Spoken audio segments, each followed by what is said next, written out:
born in Costa Rica and raised there, so I'm Latin American, but I'm also half Chinese. My mom is from China, from the area of Shandong, but she moved to Costa Rica when she was little with her family, so I was brought up in this kind of mixed race family, which I'm sure many of you probably have as well.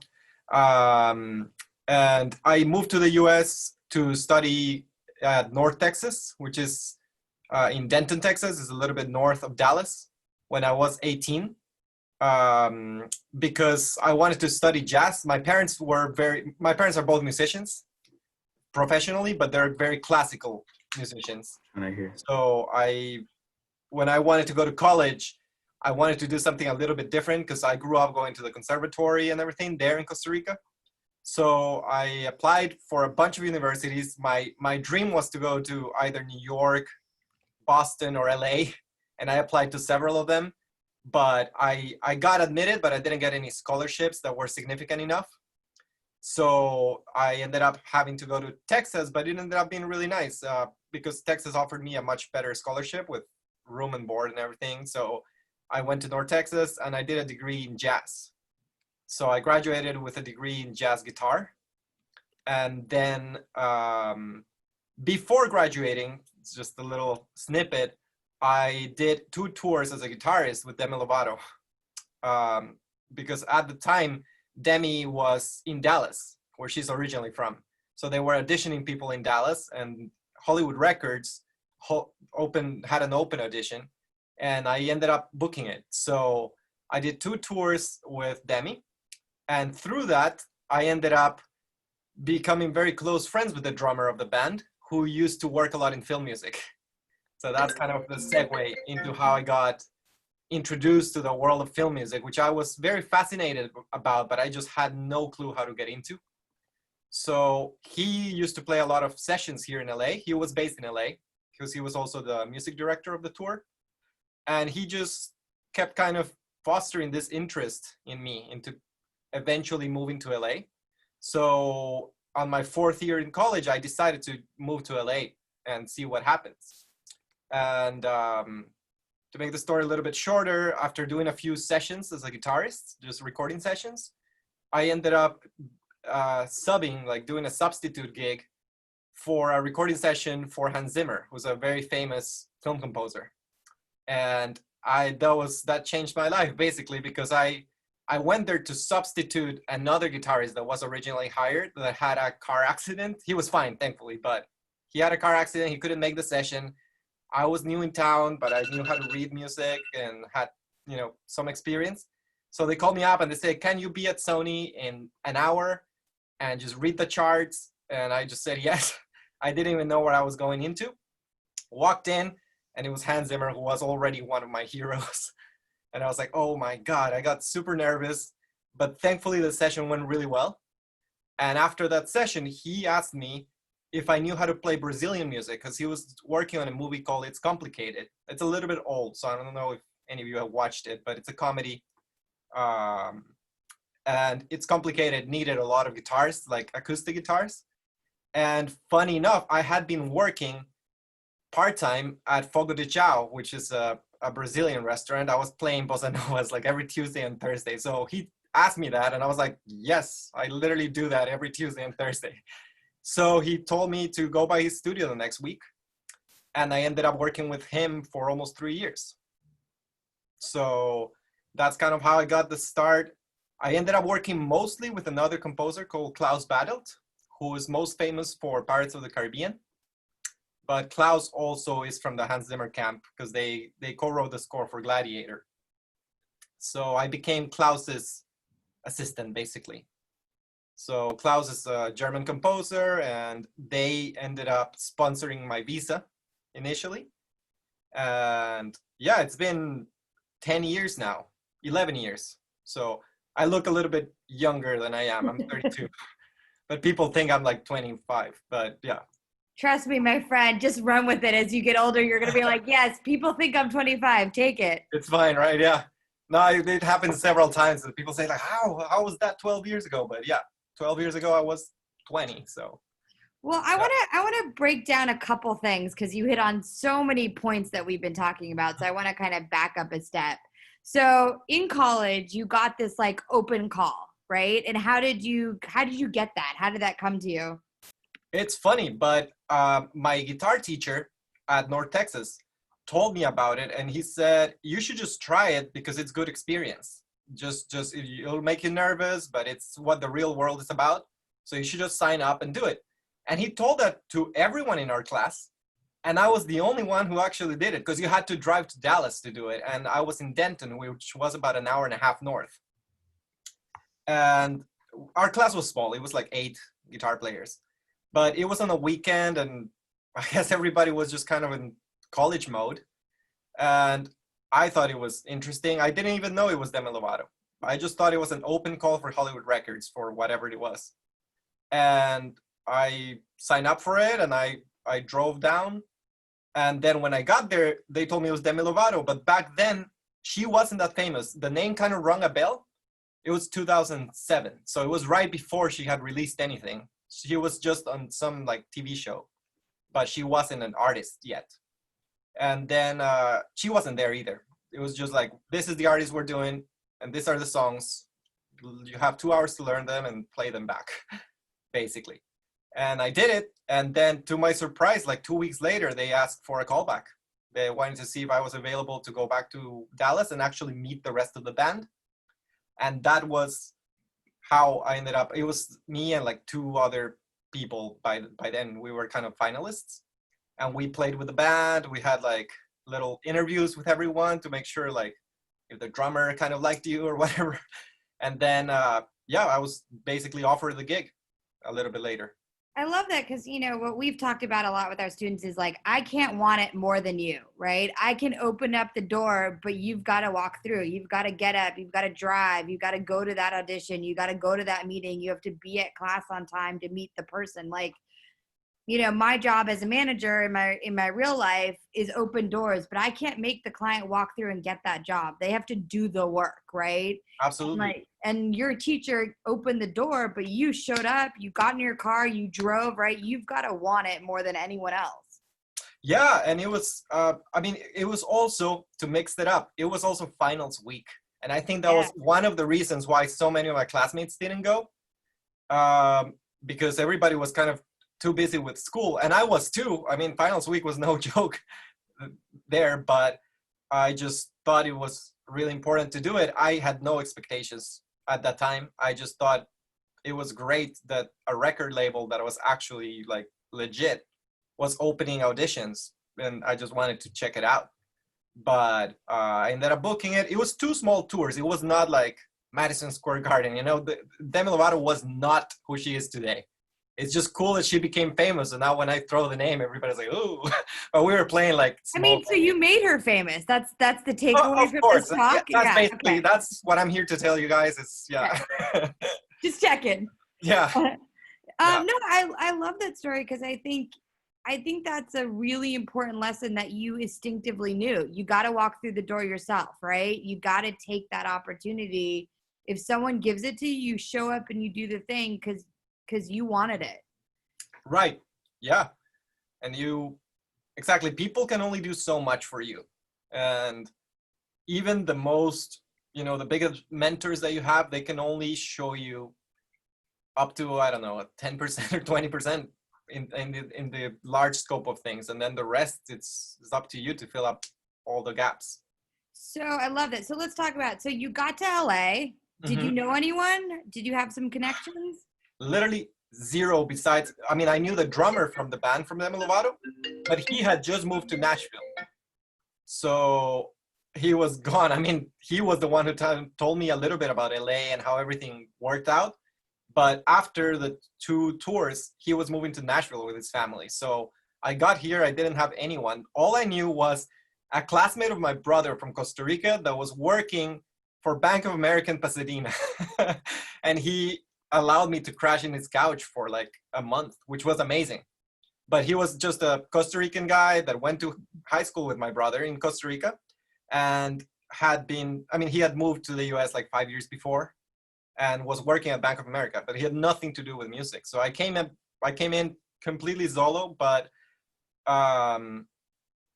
through that drummer, he had kind of told me like, you should try to go to a musicians union and try to rehearse there, meet other people. And that's how I kind of met the people that ended up calling me to do that sub gig. I love it. So let's talk about the sub gig a lot, because this happens a lot in the industry, right? You go in as a sub, as a 1-day PA, as a temp worker, and you impress someone and you get hired. Like this happens a million times a day. So I'd love to talk a little bit. So you get a call as a sub. Yeah. What do they tell you? How do you prepare? Like walk us through it. It was very little preparation. And the reason they called me was because the guy that was originally hired was an alum from my university. But he didn't know who I was, but he was just, you know, he had that car accident. He made a call to the union, and they thought this other guy who came from his school and knew the same teacher. And he just called me up and he's like, hey, can you read? Do you feel fine with doing that? And I just said yes. I mean, of course, I was hoping I was prepared enough. I didn't want to have a bad experience, but it was a bit of a leap of faith too, because I had never been at a proper stage like that before. So it was.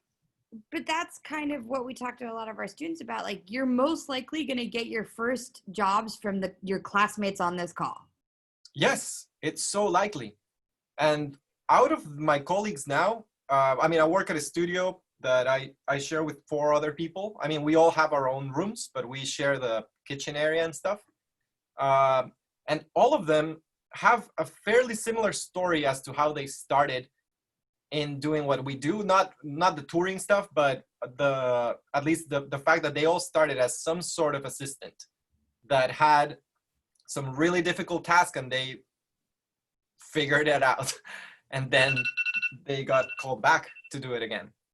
I mean, this is what happens in any field of the business. You show up, you do something right, people pay attention, even if you don't think they're paying attention, and you get hired back, right? Exactly.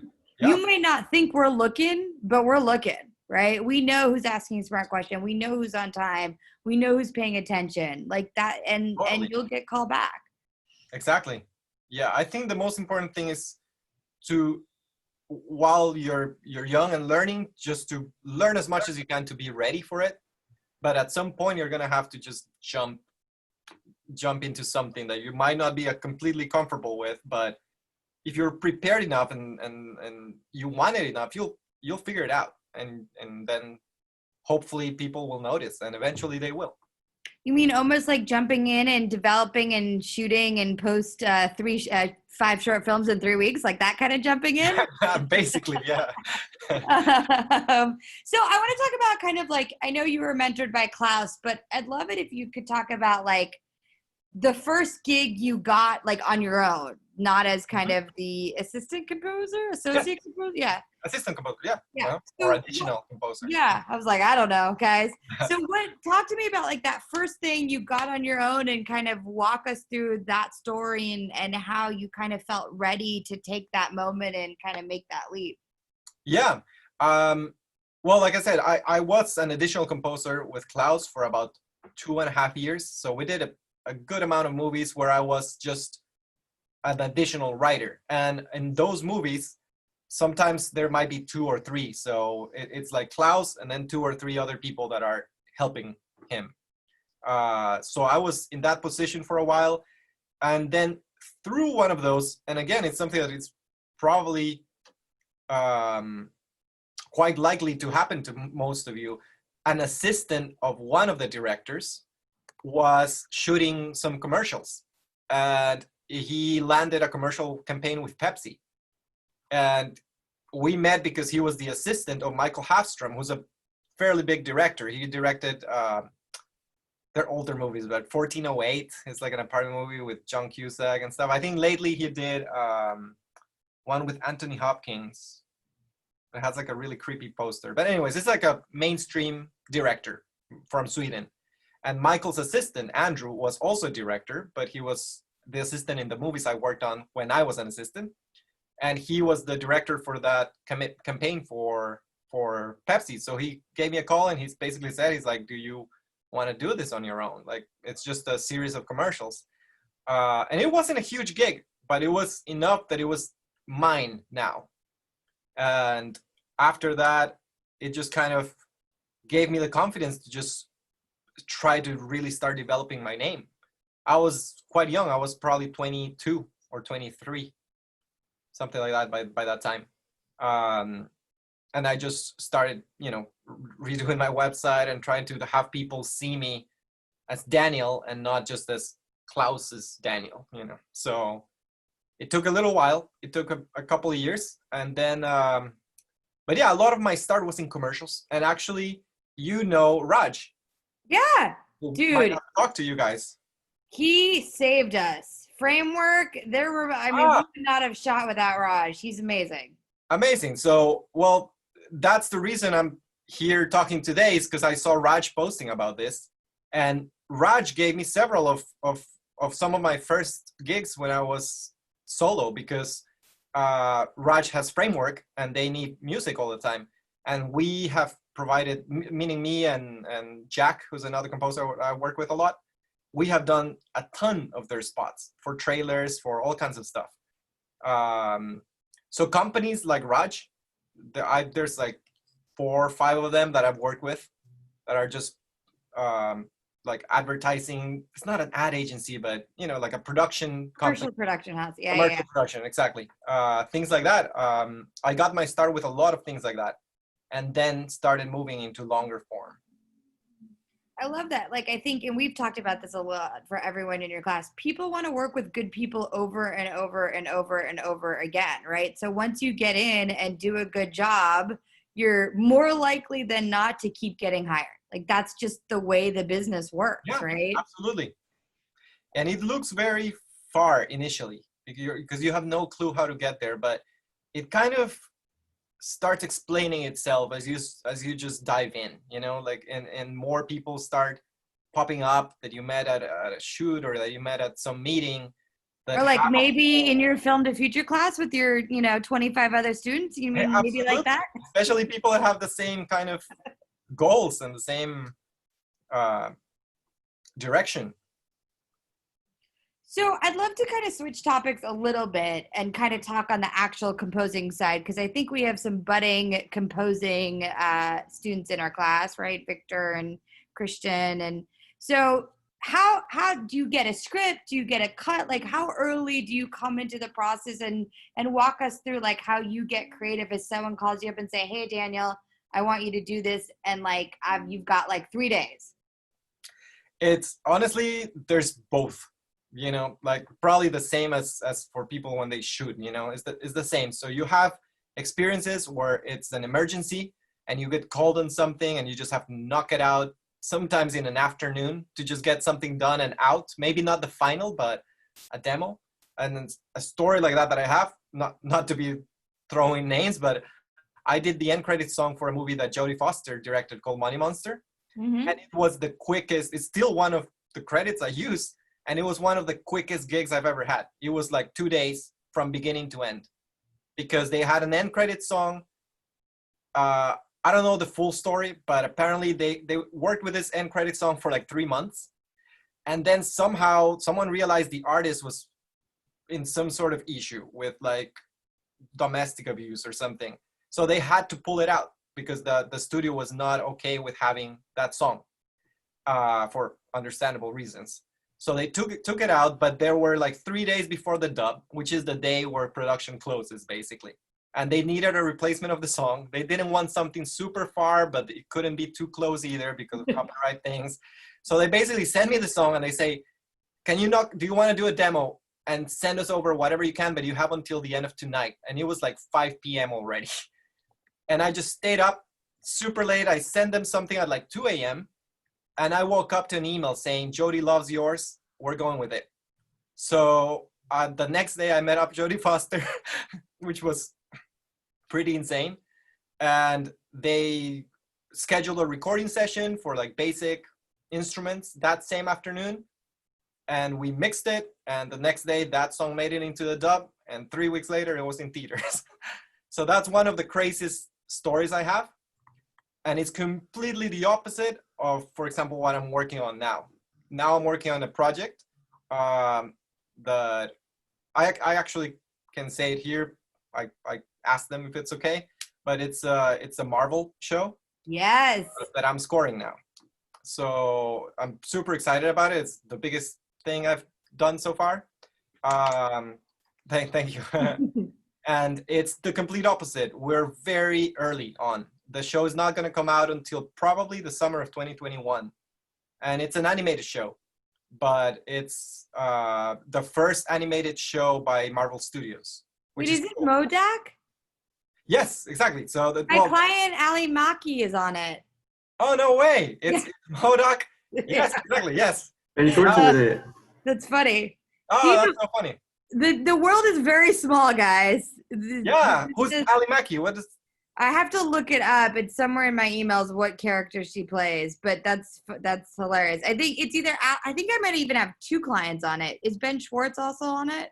Yes. Yeah, and he's MODOK's son. Yeah. Yes. Oh, so Ben is my client, and I think Ali plays something as well, but I have to figure out. And it's Patton Oswalt. Yeah. And John Hamm. Yeah. I don't know if John Hamm's been announced or not, but he's going to be Iron Man. Yeah. So I'm scoring MODOK and doing the original songs for it, which is a lot of fun. But here's the crazy part. I think Ben recorded his part like a year ago already. That's why I'm like, I don't even remember. Like it's a long time. That makes sense. Yeah.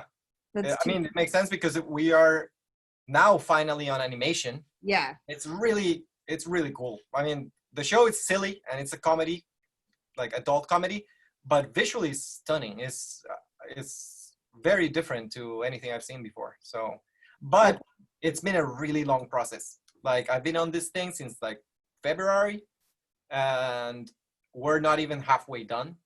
So we're writing a lot of things to animatics, and sometimes I get some footage that is actually animated, but a lot of times, it might just be a concept that the music has to be done before the actual fight scene gets done. So I write the music and then they animate to the music. So it's a completely different thing. I'm going to be on this thing probably until almost the end of the year. That's crazy. So. That's too funny. Small world. Well, I love that story because, and I think this happens a lot in the film business, like you have to want to stay up till 2 a.m. for that shot with Jodie, right? And now you have a movie, you have a song and a huge, like no one can force you. You could just not have done it, right? But like. Mm-hmm.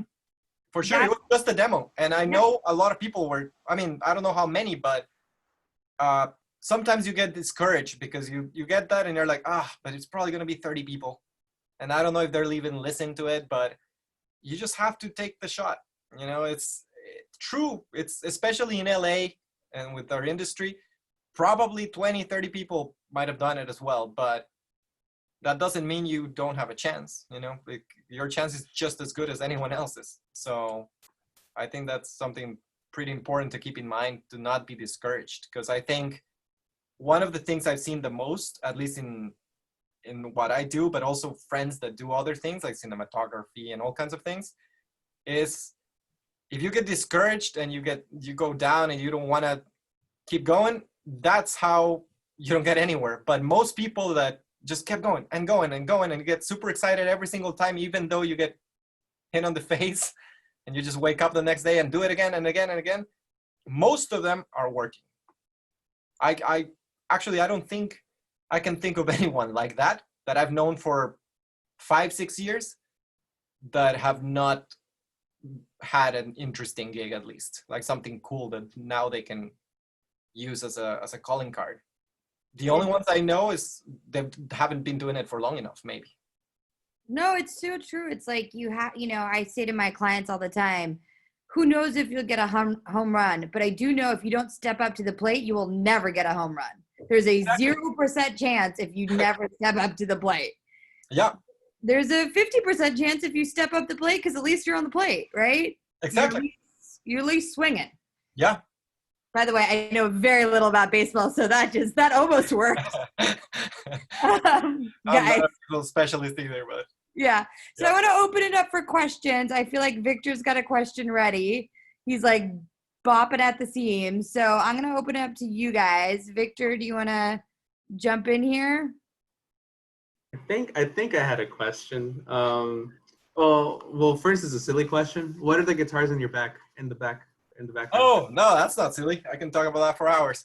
I have a bunch of different ones. I wish this was movable, but this is my main computer. But you mean the ones over there? Yeah. Well, there's like 1, 2, 3, 4, 5. 5 from what I can see here, right? Yeah. So the main one here is a baritone dan electro. So that's just, you know, a baritone guitar, like a baritone electric, which is basically like a fifth lower than a normal guitar. So it's a pretty cool sound. But then I have a bunch of acoustics, like ukulele. Yeah, I have a Gretsch, like a jazz guitar, and a couple Fenders, Strats. That's awesome. My favorite. I only have like 2 guitars, and it's just one acoustic from Yamaha, and then That's how it starts. SG. No worries. We all start with 1 or 2, and then things get out of control. Yeah. So okay, I got a question now, like for a one. Yeah. How do you so you applied for LA, Boston, New York. How do you, since you were gonna move there, you were gonna do jazz most of the time. But if you went to LA, LA's known for like contemporary stuff. Boston's known for like classical jazz stuff, and then New York's like a mix, like sort of more rock in the sense. But how would it have shaped your future, depending on if you moved in one of those 3 areas? It's hard to know because, you know, of course, in my life didn't end up going in that direction. I did end up in LA eventually, but I didn't come here for college. So it's tough to know what would it be, but you're right. Each city of those have slightly different things. Boston seems to be the more kind of proper, you know, the conservatories, New England or things like that. But it also has Berklee College of Music, which I know a lot of people, even one of the guys that rents another room here, he's from Berklee, like an alum from Berklee, which does a lot of contemporary music. And then here in LA, there's USC or UCLA, which have contemporary music, even pop music programs. And New York, yeah, it's a little bit more mixed, but there's a lot of jazz with Manhattan School of Music. Juilliard has a great, well, classical, of course, but has a really good jazz school as well. The problem, I think, with those cities is really how expensive it is to live there. I know a lot of you probably are already in LA, but as the closer you get to downtown and things like that, it starts getting really expensive. And so is Boston, so is New York. And at least for me, that was what just was a deal breaker, because my parents were willing to help me out and very willing to do that. But coming from Costa Rica, the exchange is not favorable. And it's almost unimaginable to be paying the amounts that we end up paying in these big cities for rent and those things. So that was kind of the deterrent more than the style of music or anything else. Even if the school would offer a scholarship, just the living expenses of those cities made it a little bit difficult, which is why in Texas, this sounds insane, but I was paying like $325 a month for rent. I know, it's crazy. And that was years ago, but it's probably, I don't know, 500 now. So it makes things very, very different. But I think eventually, if you want to do film, you almost have to be here. So that's something that I think most of you guys are around here, right? Everyone is in LA County unless they're secretly have moved somewhere in October. Okay. But allegedly they're all in LA. So that's honestly already a great starting point, because you're already close to where you want to be. There's film in other cities for sure, especially now internationally, a lot of things have been growing, but LA is still LA. So you guys are already close to here. Maybe you might want to move somewhere else for college if that's the next step, but most likely you will end up back here at some point. So I think it's great that you do this, and through this program, meet more people here and have the experience of actually working at the place where most people aim to move eventually. So I think you're already starting at a really good spot. that if you were filmmakers, young filmmakers in Oklahoma or in Wisconsin or in, I don't know, Rhode Island, you wouldn't get that same experience, I think. I know, COVID times, of course, is a little bit unfortunate now, but you still get to talk to people and you get to have the same. Wait, so Christian, you had a question. Okay. Hello. Yeah.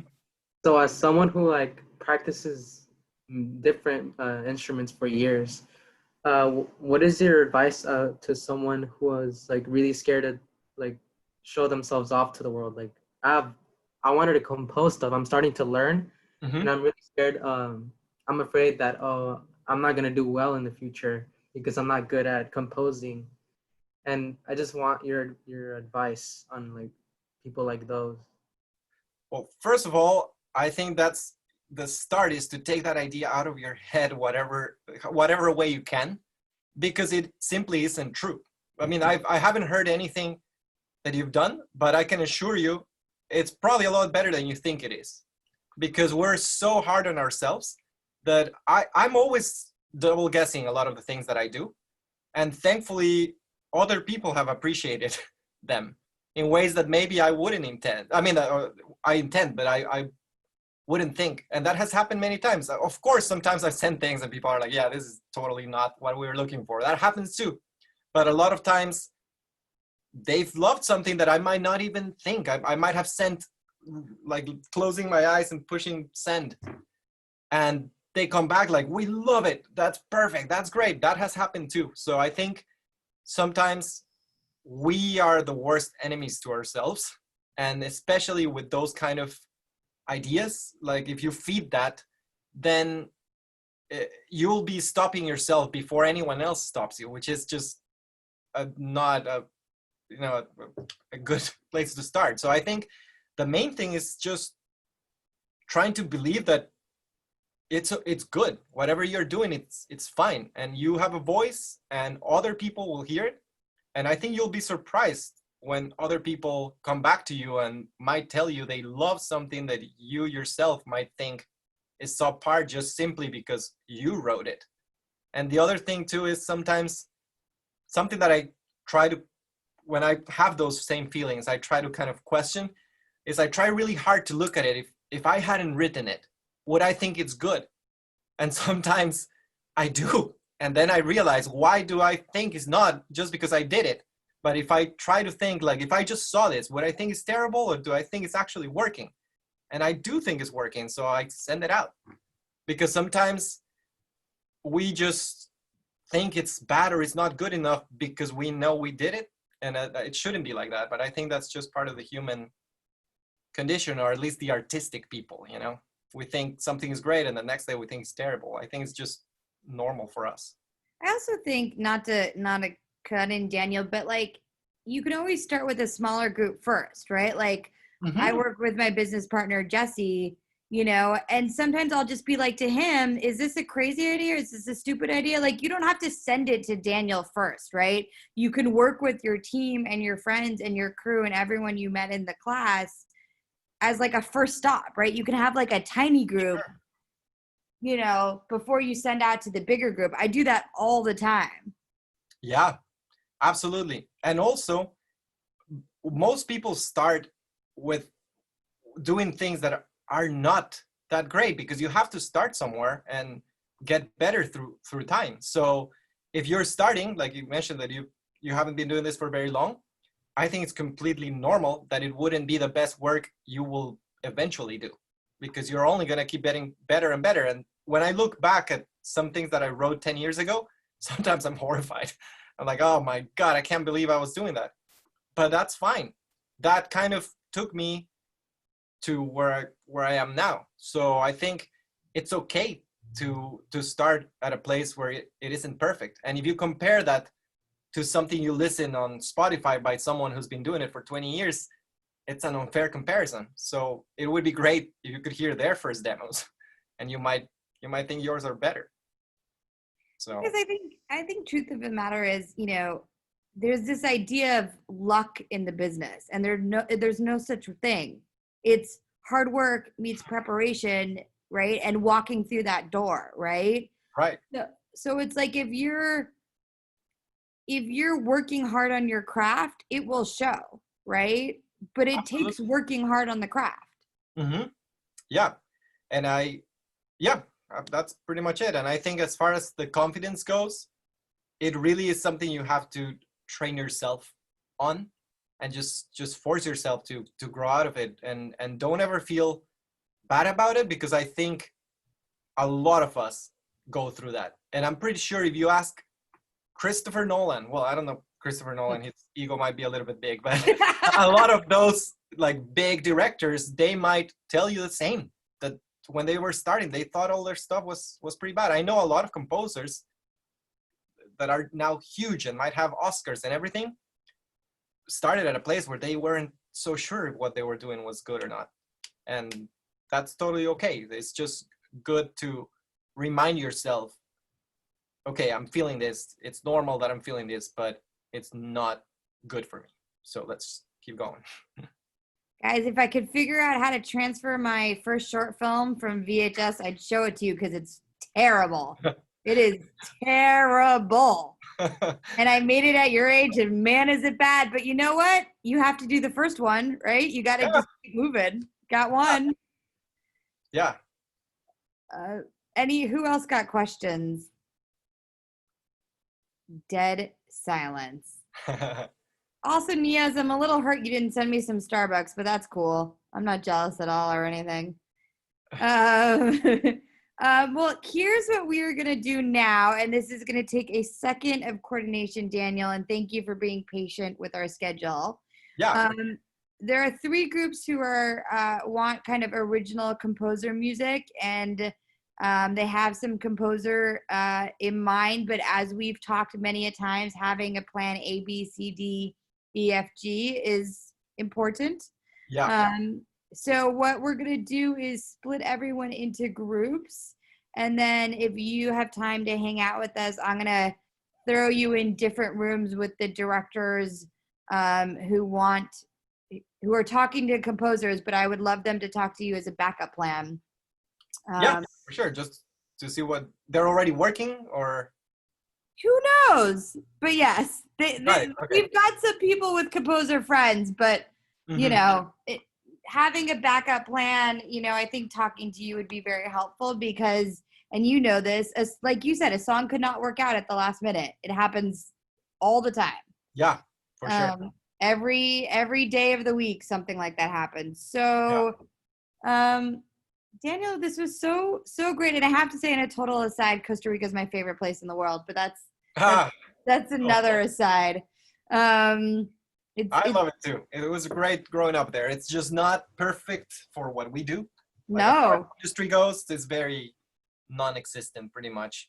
Yeah, but maybe, you know, there's a whole music crew that have moved down there. There's like a big bunch of like LA music people that moved. Oh, a lot of people in film in general. A lot of people have moved mostly to the coasts, I think. Yeah. Like bought places and just built. So yeah, there's a big expat community down there now. Yeah, where I'd love to go one day if we ever fly again.